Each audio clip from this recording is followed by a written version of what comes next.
Carlos Ramirez, owner of NVS Audio in Roselle, New Jersey. And I have Brandon with Davidson Audio out of Panama City, Florida. So, as you guys already know, Brandon is the Indian specialist. He takes this really seriously. Nobody has more time and money invested in Indian parts and research and development. So, the lids that are made from the Indian, the other ones that are out there, there's an issue with the fit and finish. What I find happens is the other companies are more concerned with doing stuff for Harleys. So the attention to detail and the quality kind of falls through the cracks because the Indian market isn't as big and lucrative as they want.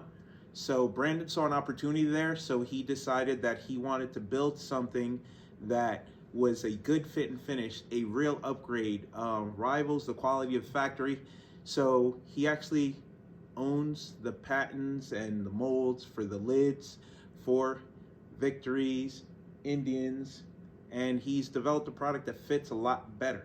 So I'm gonna let him talk to you about it, show you the differences and why his lids are better and why it would be a better solution for you. Just real quick, down and dirty, we took our lids and our biggest concern was on the market. Everybody's still concerned with 8/8s. Carlos can attest, we're seeing more and more of these companies do a compression horn styled speaker, so there was no need for us. So we actually brought this down to a truer size to fit an actual 8-inch speaker. And like you said, from there, we just took more time making sure that this area where the seal goes fits a lot proper, have a flatter area here. And one issue we see across the board is this area. This is where your seal for the lock mechanism goes. It's usually way too thick and not round, so it binds up, not allowing you to close your lids very well. So that's really the down and dirty. We send you the lids, the seals, and a bracket so you can keep your power port intact. That's about it on those. We'll cut away and show you what the speakers look like fitted in the lid so you can see the fit and finish. But I've used his lids, and it will be the only set of lids that we carry here in the shop for the Indians, obviously other than the 6-inch lids that are the OEM style. Yep.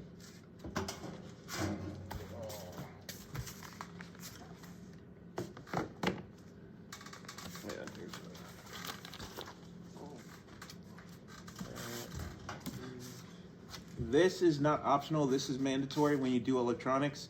So we carry water covers for the street glides because the Harley Davidson street glide's infamous for getting a little bit of water in the fairing, not so much of an issue on the road glides. Now on the Indians, because the motorized windshield, it literally pours in the fairing. Yep. So he has a laser cut design. He's got a very install specific video on how to install this to give you maximum protection when you're doing amplifiers in the fairing of these Indian motorcycles. This is not optional. You really don't have a choice. If you're not using an amp that's 100% waterproof, not weatherproof, 100% waterproof, it will get destroyed in the fairing of the Indian. Go on his YouTube channel. He shows you step by step how to install it. There is no shortcut to this. You have to completely disassemble it. You have to remove the windshield, the motor assembly.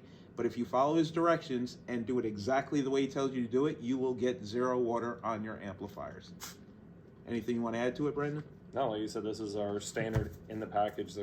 We don't send out a single package without them. We really just designed this off of keeping our equipment dry from your amplifiers, DSPs, keep everything watertight and protected. So we give you the down and dirty on those.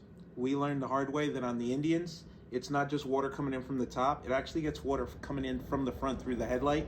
So the water cover protects it on the top and the bottom. Yep. So.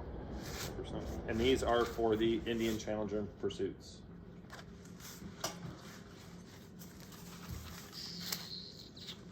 These fit all sorts of shit. These are the amplifier mounting plates that he designed. His kits use Sound Digital Evo X Power Sports amplifiers. Those are the weather resistant ones. He won't use anything else, and after doing a few Indians, I realized why he does it that way. So it allows you to mount the amplifiers in the factory location in the fairing. Once again, go on his YouTube channel. He has very detailed videos on how to install these. If you do it properly, the fairing will fit on perfectly. The headlight will go back in.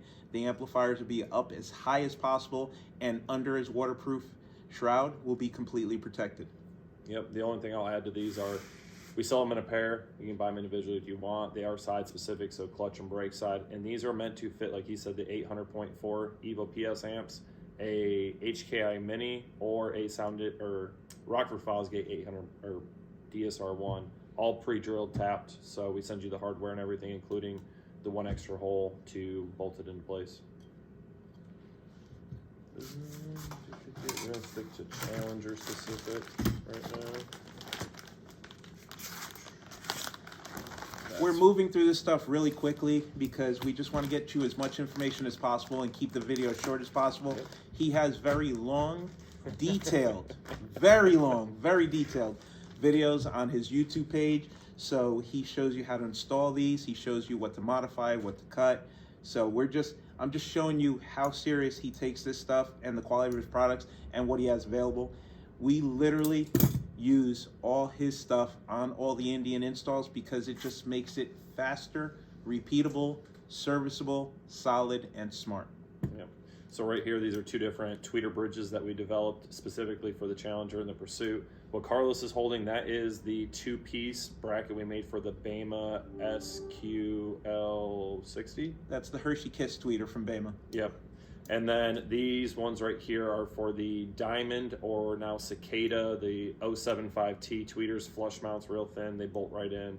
And these will fit with a 6.5-inch mid-range or mid-bass speaker without an obnoxious hard cone on them that protrudes, like the PRVs, the Cicadas, Hertz, all that stuff. So these bolt in right across the front, then put it literally right behind the grill. No shit. Kissing the back of the grill. You can't put them any further forward.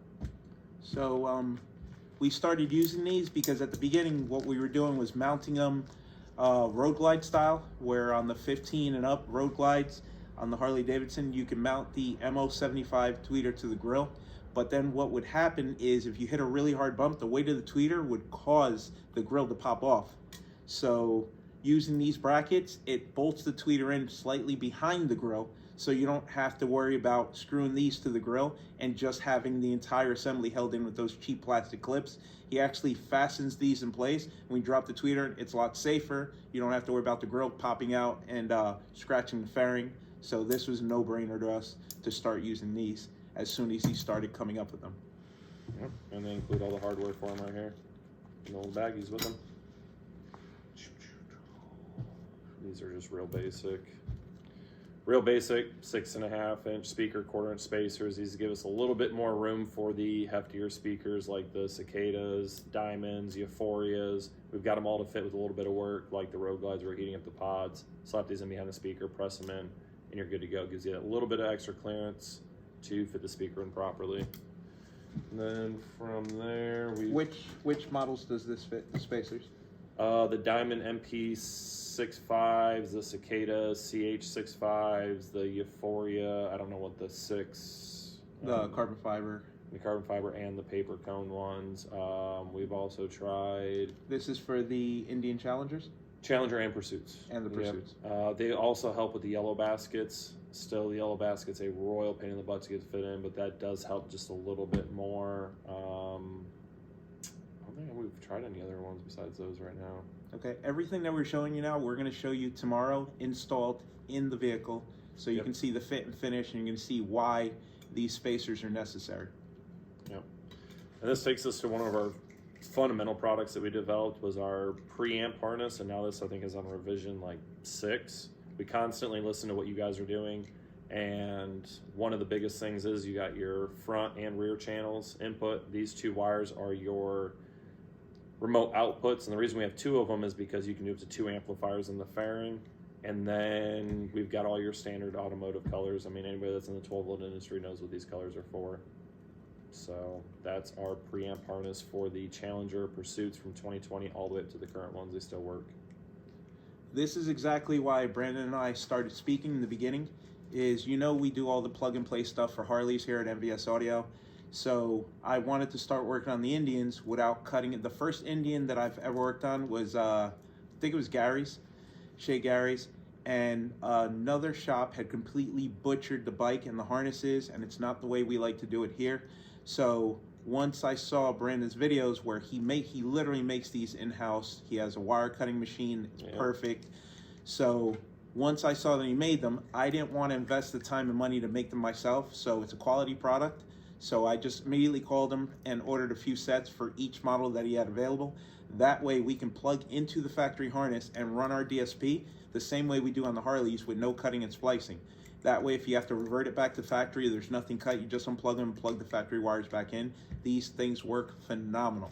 Yep, and this is just our 2019 and newer Chieftain.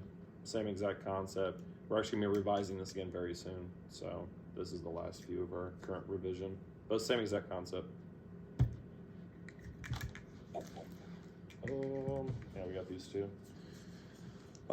These are going to be our amp plate and DSP plate for the 19 and newer Chieftains. These will actually work on 17 and newer Chieftains. This right here, there's a factory amplifier in the 17 and 18 Chieftains. The 19 and newer have the power units there. Up under the fairing, you'll literally unbolt those. This slides up in there, a couple of bolts right in, and then we also send you a set of fairing spacers. This will actually allow you to use a 804 or 1204 Evo PS. We bolt them right on here, pre-drilled and tapped and everything, and it makes it super easy to put on there. And then for us, our DSP plate, really simple, goes right behind the factory, ride command, bolts in. We use the DSR1 for right now. We got some other things in the plans to possibly change what DSP we're using, but it goes right on here, holds everything on, it bolts right into place, keeps everything in the fairing up out of the way. Nice little integration piece. That's something that me and Brandon completely agree on, is we try and keep all the equipment in the fairing as much as possible. Clients are buying these baggers so they can travel, so we try not to take up space in the bag unless we're doing woofers. We try not to take up space in the tour pack, so it's not going to be the loudest bike possible, but if we're doing an 800.4 or two 800.4s, the entire install goes in the fairing. Everything's out of the way, it's mounted solidly, protected, and then you can use your bagger the way it was designed to be used, and you can take long road trips without having equipment inside the saddlebags. This is why this stuff is super useful, and this is why we like it and we support it, because it lines up with the way we like to build our bikes for our clients. Yep. And that's the reason why we did that, is because we wanted to keep everything in the fairing. I was tired of seeing customers show up with multiple amplifiers, DSPs, not even properly installed in the bag, just like zip tied in there, Velcroed. It was nonsense. So we took that and ran with it. This isn't a product. We made this product, and I think this is kind of one of the ones that flopped on us. If you have somebody that's like hell bent on using a 5 1/4 still, we made these for the Challengers and Pursuits. It bolts right in. You can put a 5 1/4 in there, like the bigger horn compression ones. That way there's absolutely no trimming. You can bolt it right in here. It'll bolt right into the fairing enclosure. No modifications. You put a 5 1/4 in there all day, every day. We have them made. We're going to sell them if anybody's interested in them. I have to get on Brandon a little bit about this. The reason this product's been a flop for him is Brandon waits until his videos are perfect before he posts them. What he doesn't realize is getting the information out there and making people understand is more important than making a perfect video. Yep. So where these would be a home run is we see in the Harley market, that's why the Hertz speakers are so popular for us. There are clients that want zero modifications. Some clients get a new motorcycle before they even get a brand new car. So it's a $30,000 or $40,000 investment, and you completely lose their attention as soon as you tell them you have to cut and modify. Yeah. So that's one of the reasons the Hertz speakers are so popular for us, like the SX165s, because you can do street glide, road glide, drop them in the fairing, zero modification. So now Brandon on his builds, of course, wants the most performance possible, and he's like me. A little bit of plastic to sacrifice to get 20, 30, 40% more output is no big deal. But a lot of clients, as soon as you tell them you're going to cut and modify, it kills the deal. So you're going to sacrifice 20 or 30% of your sound, but if you do it a 5 1/4, it will be 100% no modification, no cutting. There's a lot of clients out there that they don't want you to modify their bike. They're willing to give up a little bit of sound to make sure there is nothing cut, there is nothing heated, there is nothing bent. Everything has to be plug and play, and that is the client that will spend the money on these because he wants his bike factory. Yeah. And that's where these come in. So these are a necessary evil because you're not fitting a 6.5 in these pods without modifying. So if you are that 100% plug and play guy, no modification, these are for you. And then if you use a high power, like a CXX or Euphoria Expert, or you're gonna get really good output out of the 5 1/4, and it completely outperforms a lot of the 6 1/2s on the market. Yeah, we actually have customers that have the original designs of those that we did in acrylic before we even went to metal, and they're still using. I think I have one customer upgrade to those since then, but yeah, we've used them and really good performance out of them. That was back when they had the Diamond MPs, Yep. which they have improved 5 1/4 since then. So from there, What are those power cables? Yeah, so these right here. Oh, these right here. Speaking of not the perfect videos, we wanted to do a test. We had somebody on the page we found out. They said if you upgraded the factory starter wire from the battery to the solenoid to the starter, and then this little wire goes to some distribution block under there, that there was a massive and noticeable difference in starting the bike. So we said, screw it, let's test it out. In our video, which was a couple of videos ago, we realized it gained you 1 amp of current draw difference. Neither of our bikes, we have it on 3 bikes, not a single one of the bikes started any easier. We have everything from a OEM battery, lithium battery, and an AGM battery. So we're gonna make that for people. I've had a couple of customers reach out that want them, even though just as peace of mind. So we're gonna make it's all high quality, oxygen-free copper wire. That's one thing I got from Carlos. We don't sacrifice on our wire. Everything we use is high quality, oxygen-free copper. I will not sacrifice there. We're not using stuff you get off of Amazon or eBay. We all use quality wire. So that's something we're gonna try. If people are interested, that's cool. If not, we'll have it anyways, just in case. I'd like to see an upgraded ground in this kit too. You know, I'm a big fan of upgraded grounds. It's funny you say that because right here, so we've got 4 different power ground kits, and what's one thing you see in it? All of them, bros. Ah, there's the upgraded ground that I like. Yep. So every one of our upgrade or our power ground kits come with an upgraded ground. That's one thing I saw a lot of you doing in there, so I said screw it, why not? So let's start with the Chieftain. I'm not going to go super detailed because it's kind of all the same crap, but this is our Chieftain large amp. We also offer it in a 4 gauge. All of our power ground kits come with an upgraded 4 gauge ground. We don't do anything smaller than 4 gauge ground because, as you said, you know, you're adding that extra current draw on your system, so you need an extra ground wire. That makes a huge difference, so we wanted to make that for our customers. The reason I'm so big on upgraded grounds is even if you don't need it for whatever you add to your bike, down the road, anybody that works on the bike is just going to keep adding, and tapping into whatever's there without augmenting the factory ground. So then the current that travels from the frame to the battery is still factory, and you can overload it. So by doing a simple low-cost upgrade like this, as people are tagging on and adding on more lights and this and that, it increases the current flow to the battery, so it lessens headlight flickering, stuff like that. Yep. All our bikes get an upgraded ground. It's just a no-brainer. Yeah, we have upgraded grounds for every single bike, so we might just add this as a separate item then. So for our Chieftain, we have our fuse holders. We use the same fuse holders for all of them. It's 4 gauge, 8 gauge. We got a nice bracket, so that's another thing we wanted to do is make sure all of our fuse holders are solidly secured. I can't tell you, I know you've seen it, where I've literally seen people take fuse holders and zip time to the radiator fan shroud. Like, that makes 0 sense to me. So all waterproof connectors, secure mounts, and on the Chieftains, because we want to make it easier, we do an Anderson connector. So you route this up into the fairing. Once you pre-mount your amplifier, which this goes onto the plate to your amplifier, when you go to put it in, you're done. You just hook it up and you go. So it makes it a lot easier to put that in there. We offer that in the 4 gauge. We have the 8 gauge kits, the exact same thing, just smaller wire. But which bike's this for? The Chieftain and Roadmaster. Okay. And the batteries, where's it located on these bikes? So this is located underneath the seat. So this bracket goes underneath the seat as well. So everything's underneath there, runs up the backbone into the fairing. Like I said, 8 gauge, 4 gauge, exact same kit, just smaller wire. And just make sure all of our kits, 4 gauge ground. I don't care if it's 8 gauge, 4 gauge wire, they're all the same. We do the same thing.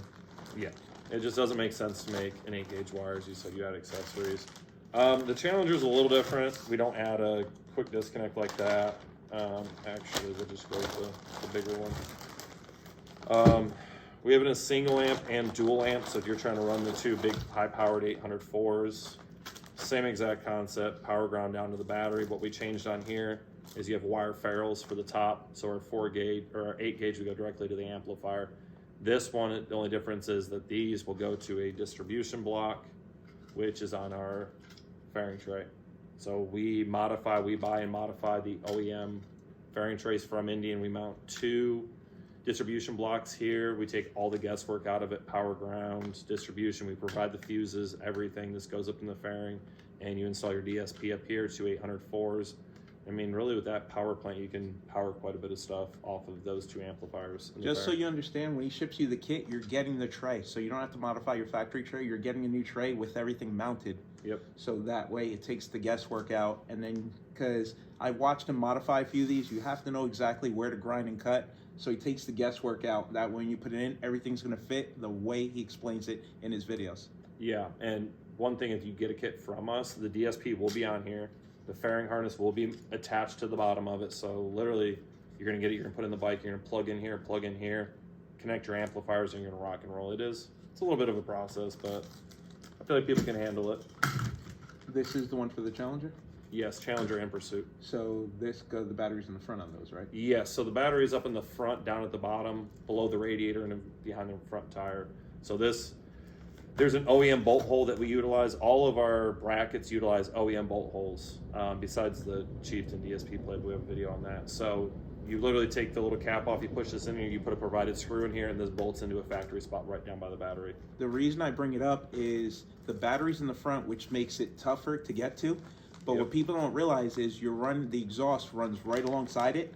If you do not position these wires perfectly, it will melt and it will ground out on the exhaust. Yep. That's why it's so important that he provides the bracket, because it holds the fuse holder exactly where it's supposed to be, and then that allows you to route the wire the way he does in the video without it moving and shifting. Like, audio's cool, but it has to be safe. It's got to be safe, it's got to be reliable, it's got to be serviceable in order for you to enjoy it.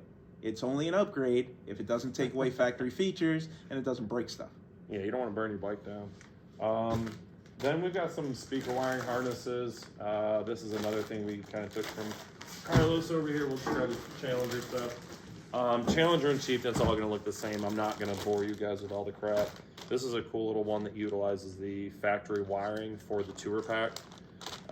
We don't see any need in running our own wire for the tour pack. So that 6-pin connector right there in the left of his hand plugs in underneath the fairing, gives you the 4 leads to go to your amplifier, and then the 2 little adapters go to the OEM connection at the speaker. So you can take your speaker, make the connections, plug it in, and use the factory wiring. On those, we send you the package. Those are already put on the back of the speaker. And as you can see, we already pre-stripped this right here, just like any other company does. And if the package comes from us, it's already gonna have wire ferrules on it. It's already gonna be labeled positive, negative, and it's gonna be good to go. And then here we offer passive and active harnesses, as you already know, for the people that really want to do active. So this is our passive fairing harness. This is for the lowers. This is for inside the saddlebags. So say if we have a customer like your guys' is stage 3 has a mid bass in the bags? Yes, stage 3. Yep. So like his stage 3, if somebody like say you want to do fairing, lowers, and the saddlebags, this is the wiring just for a mid bass in the bags, quick disconnects, all weatherproof connections, pre-loomed, and just to make it even easier, we color coordinated them. Everyone just like standard car audio. All the colors, white, gray, green, violet, to make it even easier to let you know where it goes. I told you, he spent a lot of time and research on these kits. Like, there's a reason I chose to partner up with him. And he takes his business seriously. We take our business seriously. We appreciate our clients, and we're trying to do the best possible job to provide the best possible products, the best possible tech support, and best possible solution. Another thing is, there's companies out there offering solutions, but it's always a cheap, quick fix with really thin wires. If you pay attention to the thickness of the wires in his harness, he makes sure that all these harnesses can handle 200-300 watts RMS, no problem. Yeah. We're talking 14 gauge oxygen-free copper wire, 12 gauge oxygen-free copper wire, high quality waterproof connectors. It's not entry-level stuff here. No, we wanted to take it to the next level because I feel like a lot of people do cut those corners, and y'all spend your hard-earned money with us, so we're not trying to take and not provide high-quality products. Like I said, we offer everything from the fairing speakers, the lower harness, the saddlebag lid speakers, and then inside the saddlebags for mid-bass, and then passive and active. So the biggest difference is you saw the passive ones, the active one just has another whole set in it, like that's for the saddlebags. Okay. So the video's getting kind of long now. I don't want to get But too boring. that's- So we showed you the product today. Starting tomorrow, we're going to show you installed, how it works, the fit and finish, the connector mounted. So we're going to show everything that we showed you tonight. We're going to show you installed, so you can see the fit and finish and the quality, and most important, how it sounds. Yeah. Like, it could look good, but if it doesn't sound good, it's not really worth it. So we're going to show you that it's both. So Carlos Ramirez, NVS Audio, signing off. Brandon, Davidson Audio, signing off too. I'll see you guys tomorrow.